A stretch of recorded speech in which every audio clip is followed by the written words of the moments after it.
Hi everyone, welcome back to the Hidden Motives crime series. Today we're looking at another deeply saddening case.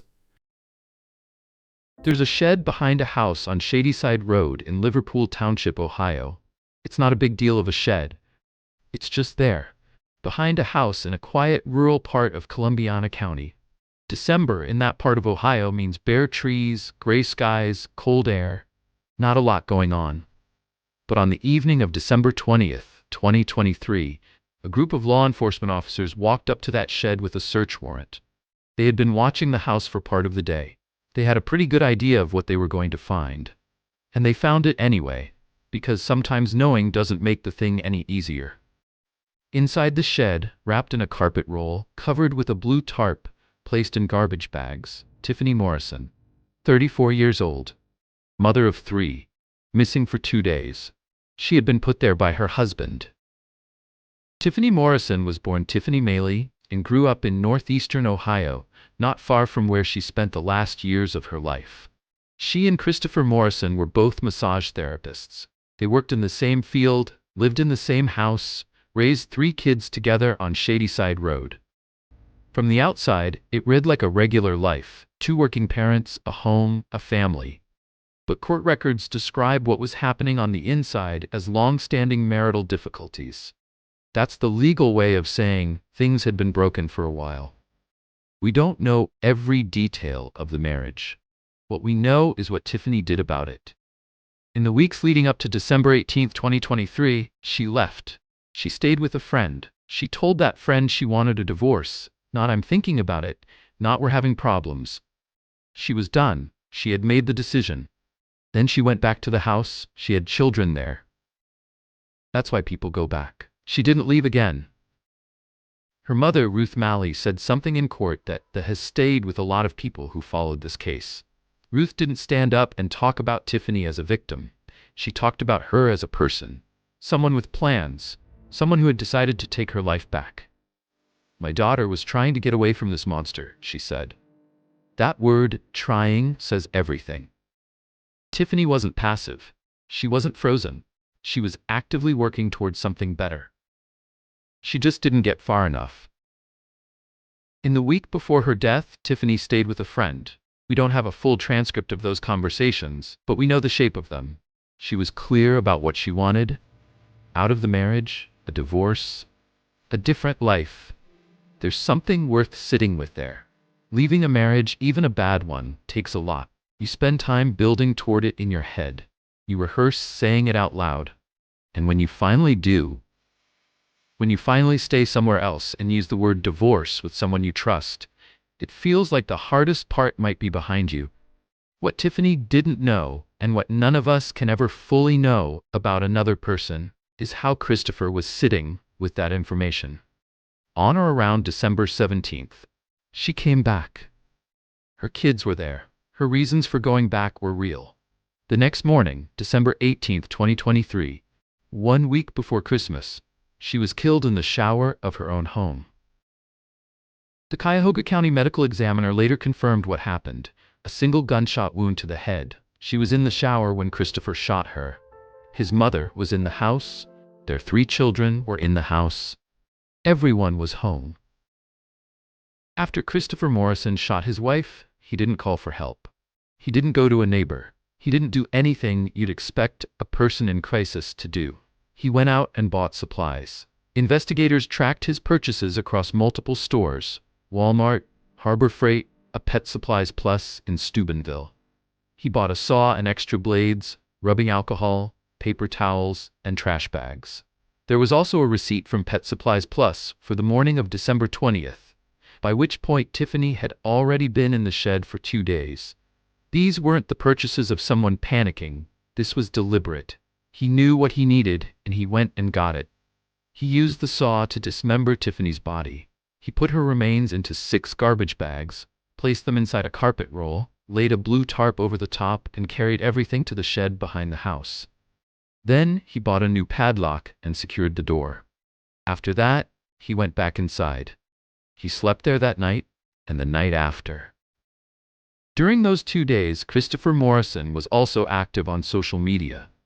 He listed himself as single. He posted about what he wanted for Christmas. His wife was in the shed. There's no clean way to explain that kind of behavior. Some people reach for clinical language, compartmentalization, detachment. But I think the judge who eventually sentenced him put it better than any medical term could. We'll get to what she said. There was also the matter of the shower. The bullet had gone through the wall. Christopher found the hole, got some material, and patched it over. He did a good enough job that it wasn't obvious from the surface. But he couldn't remove the bullet. It was still sitting behind the wall when police got there. Investigators found both, the patch job and the projectile. One told them what he tried to hide. The other told them exactly what happened. We don't know what was going through Christopher Morrison's mind on the morning of December 20th, but at some point that morning, he sat down with someone he trusted and told them what he had done. He said he had shot Tiffany, that he had moved her body, that she was in the shed. Why he did that? Why he told anyone is genuinely hard to explain. Maybe he was breaking under the pressure. Maybe he thought this person would help him figure out what to do next. Maybe part of him, somewhere, needed someone else to know. Whatever he was hoping for, he didn't get it. The friend didn't sit on that information. They called the police. By that same morning, Liverpool Township Police and the Columbiana County Major Crimes Task Force had been notified and were putting a plan together. They got a search warrant and spent part of the day watching the property. When Christopher left the house, Police Chief Jared Kinnemond pulled him over in a traffic stop. He was taken into custody before he could go back. He still had a 9mm gun on him. Then police went in. What they found in the shower, a patched section of wall, and behind it, a bullet. What they found in the shed, 7 garbage bags inside a carpet roll, covered with a blue tarp. 6 of the bags held Tiffany's remains. The 7th held the sawzall he used, along with its blades and the original box it came in. He kept the saw with her. The Ohio Bureau of Criminal Investigation was called out to process everything. The Columbiana County Coroner's Office, the Prosecutor's Office, the Sheriff, multiple agencies were on that property by the end of the night. And somewhere across town, Tiffany's family was getting the worst call of their lives. On the same evening her body was found, Christopher Morrison was taken into the Liverpool Township Police Department and interviewed on video. He told investigators he had no idea where Tiffany was. He said it straight-faced. He sat there and said he didn't know. While her remains were on the property, he had just left. That video was later played in court. Judge Megan Bickerton watched it, and she was direct about what she saw. Not a man who was devastated, not someone trying to process a loss. A person trying to calculate how much trouble they were in. It wasn't the reaction of a man who loved and cared about his wife, she said. It was the reaction of a monster who was trying to get away with murder. Christopher's defense team tried to suppress that video, argued it shouldn't be admitted as evidence. The judge denied the motion. The recording stayed. It became one of the most important pieces of the case. Not because it caught him in an obvious lie, but because of the way he sat there, the calm of it. That specific kind of calm that isn't peace, it's calculation. Christopher Morrison was charged with 6 counts: aggravated murder, 2 counts of tampering with evidence, gross abuse of a corpse, and possessing criminal tools, along with 2 firearm specifications for using a gun. His bond was set at $1.5 million. The prosecutor told the court he had ties out of state and was a flight risk. He did take substantial steps to cover up his crime, Assistant Prosecutor Ryan Weichart said. This was a very heinous act. The case moved through the system over the following months. Defense motions were filed to suppress the video recording and DNA evidence. Both were ultimately withdrawn or denied. Then, in August 2024, 8 months after Tiffany's death, Christopher stood before Judge Megan Bickerton in Columbiana County Common Pleas Court. She read each charge aloud. After each one, she asked, "How do you plead?" 6 times he said, "Guilty." Before the guilty plea, there had been a suppression hearing where Christopher actually took the stand. Assistant Prosecutor Steve Yakovone was questioning him about the interview he gave police on December 20th. the one where he claimed not to know where Tiffany was. He walked Christopher through what investigators found. And then he said it plainly. So you knew where she was. You shot her, chopped her up, and left her in the shed. Christopher Morrison said, yes. One word, same flat delivery he had in that police interview. No crumbling, no outburst, just yes. That moment, that single word, became something of a reference point for everyone in the room. Sentencing was held September 17, 2024. It was not a quiet proceeding. Ruth Malley, Tiffany's mother, addressed the court directly. She talked about the call that changed everything, learning not just that her daughter was dead, but how, shot by her own husband, dismembered, stored in a shed in garbage bags while he went about his days. She pointed out something that doesn't always make it into the headlines. After Tiffany was killed, Christopher continued to say negative things about her to their children. He was talking badly about his wife to the kids they shared, even after she was gone. The anger, hurt, and disbelief were unimaginable, Ruth told the court. Christopher also spoke. He said he was sorry. He said Tiffany was his everything, that he still loved her. I let all common sense and reason leave me, he said. I'll be sorry for this until my last breath. Judge Bickerton acknowledged that he said those words. She said she didn't know if he meant them or not. But she told the court what she did know, what she saw with her own eyes on that police interview tape. A man who told investigators he had no idea where his wife was. A man who, in the judge's words, didn't ask himself, what have I done? He asked himself, how do I get away with this? Is that how you treat people you love? She asked. She didn't expect an answer. She designated Christopher Morrison a violent offender. That designation means if he ever gets out, he has to register his address, his employer, and every vehicle he owns with law enforcement for the rest of his life. Then she handed down the sentence. Life in prison, parole eligibility after 25 years, first possible hearing sometime around 2050. He was escorted out of the courtroom. There are 3 children at the center of this case who we know almost nothing about. Their ages weren't released publicly. We know they were young. We know they were in the house on December 18, 2023, along with Christopher's mother, who was 63. What any of them heard or saw or understood that day, none of that is in the public record. And it shouldn't be, honestly. Those are kids. We're not going to go there. But here's what's just a fact. They lost their mother on December 18th. They lost their father on December 20th. That happened 1 week before Christmas. And whatever they're carrying from that, that's theirs to carry for a long time.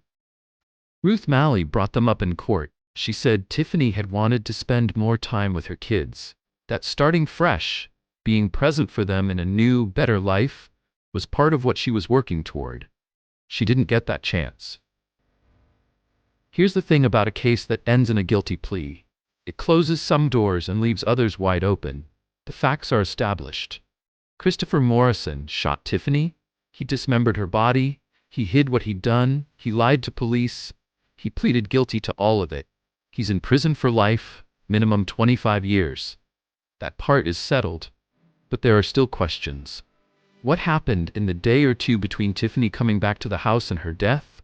Were there arguments? Was there a confrontation? Did she have any sense that things had escalated to a dangerous level? Why did Christopher tell his friend? Of all the choices he could have made on December 20th, why that one? It doesn't fit the picture of someone who had been careful and deliberate for 2 days straight. And the biggest one. Did Tiffany know she was in real danger when she went back? She had done a lot of things right. She left. She stayed somewhere else. She told someone what she wanted. Those are the steps people are told to take. She took them. And yet she went back, because her children were there. Because life is complicated, because you can do everything right and still not be safe. That's not a criticism of her. That's the hardest truth in cases like this. Columbiana County Prosecutor Vito Abruzzino made a statement early in the investigation that's worth repeating. I feel for you. I feel for your families. And I promise we will do everything within our power to seek justice in your names. They did. Christopher Morrison is in a cell right now. But Ruth Malley is still Ruth Malley. Those 3 kids are still those 3 kids. The friend who made the call on December 20th lives with knowing what they were told. That's all still happening out in the world long after the courtroom cameras went dark. A sentence is not the end of anything for the people left behind. The word remains shows up a lot in this case, in the police reports, in the court documents, in the autopsy. It's a clinical term. It means what was physically left of Tiffany Morrison when investigators found her in that shed. But the word keeps going. It's what her mother carries, what her children are growing up inside of, what the friend who called police lives with, what a judge put on the record for the Columbiana County Courthouse. Christopher Morrison told the court he'd be sorry until he dies, that Tiffany was everything to him. Judge Bickerton looked at him and asked, "Is that how you treat the people you love?" She moved on.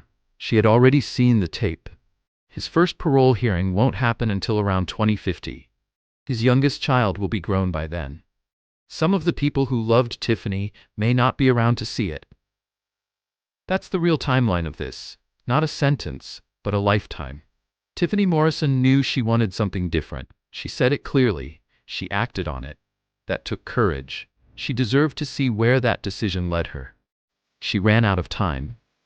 If you're in a situation that feels unsafe, or you're thinking about leaving a relationship and don't know how, the National Domestic Violence Hotline is available 24 hours a day at 1-800-799-SAFE. You can also text START to 88788. You don't have to be certain that something is wrong. You just have to reach out. If you found this story meaningful, join our community by subscribing and turning on notifications. Every subscriber helps us continue sharing stories that matter.